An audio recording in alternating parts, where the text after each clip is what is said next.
Hello there, astrology community. Welcome to the Royal Archetypes. My name is Kate, and I am an astrologer.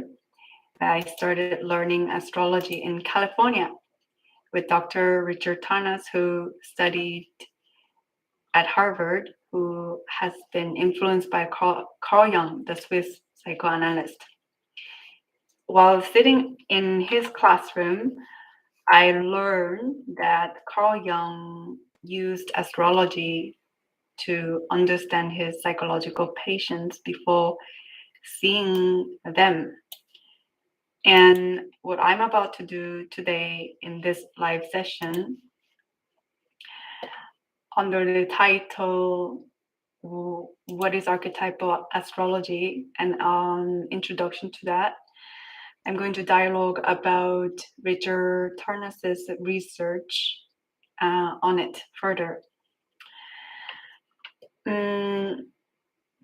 As Carl Jung used astrology to understand his psychologist better, Richard Tarnas shared with us, the students, that X-ray or that astrology is like an X-ray to the soul. So allow me to expand on that. Now,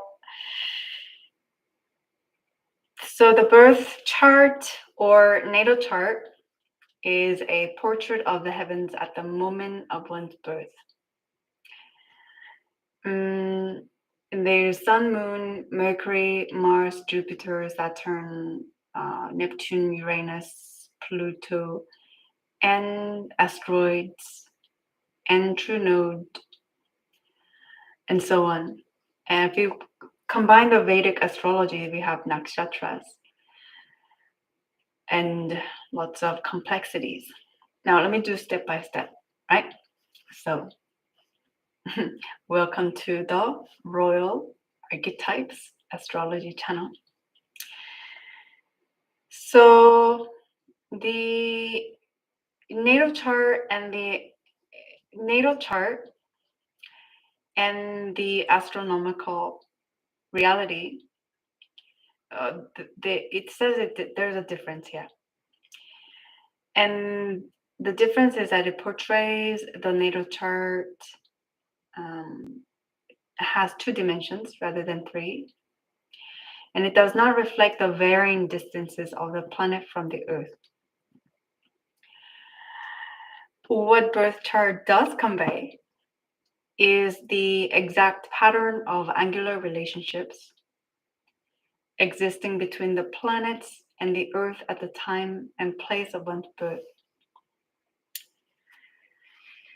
The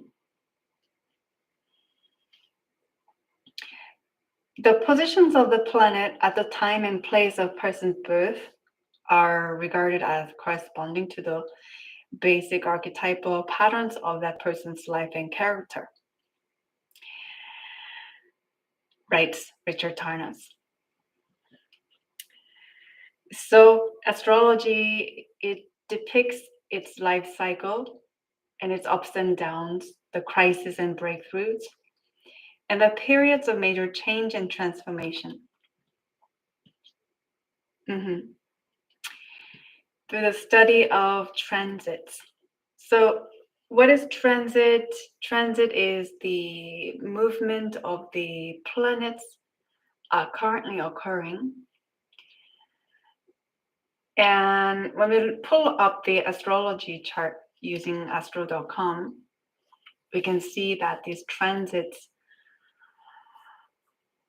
that happens for everybody simultaneously, when it combines to your natal chart, it has a specific impact in your psyche. Yeah. So the planets that are involved and how they are positioned appears to correlate in a strikingly consistent way with the archetypal character of the experiences one tends to have at that time. Now, what is an archetype? archetype is like a personality, let's say. In a grand scale, there is a pattern in the universe where it manifests as what we call the personality. So the archetypes have a transcendent, mystic quality, and yet also have a very specific psychological expressions, as in the desire for love and the experience of beauty, like Venus, or the impulse toward forceful activity and aggression, like Mars. Archetypes also seem to work from both within and without, for they can express themselves on impulses and images from the interior psyche, also as events and situations in the external world. Mm-hmm. So Richard Tarnas, continues to write about Jung, and it says Jung thought of archetypes as a basic constituent of the human psyche, shared cross-culturally by all human beings, and Jung regarded them as universal expressions of a collective unconscious. Now, so when I study astrology, I'm mindful of the archetypes, and I'm drawn to it because it it depicts a mystical interpretation of what is what, according to my experience of studying astrology for 5 years. Now, the archetypes is like, to me, a weather. So let's talk about the Royal Archetype, right? The Royal Archetype is that of regal nature, benevolence, and self-confidence, and such and such. And when we combine this as a cyclone's personality is to sweep, going in a circular motion and sweeping whatever it gets a handle on. So anyway, what I'm trying to say is that this personality, the archetype, is inherent in the it. So it be the storm, it be the cyclone, it be the royal in terms of archetypes. Mm-hmm. Now, so when we look at, the planets, Venus, Mars, Saturn, Jupiter, Sun, so on, it is useful to look at it like it has its own personality. And because of its own personality, we can make general assumptions that when Sun is in what house, with what aspect, with what other details, you can start to understand how these archetypes play out, either consistently and dynamically. So that is the introduction to the archetypal astrology. And what I'm going to do is show up more often, either on the audio recording or like this live, and share with you more about various planets. So what's cooking in the production side is a video or audio on the planets: Sun, Moon, Mercury, Venus, Mars, Jupiter, Saturn, Uranus, Neptune, and Pluto, and also the houses 1st through 12, and aspects like conjunction, square, opposition, trine, sextile. And then we have the signs.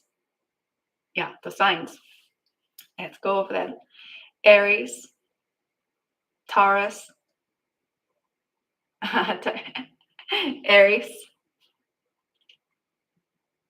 yeah, Taurus, Gemini, Cancer, Leo, Virgo, Libra, Scorpio, Sagittarius, Capricorn, Aquarius, Pisces.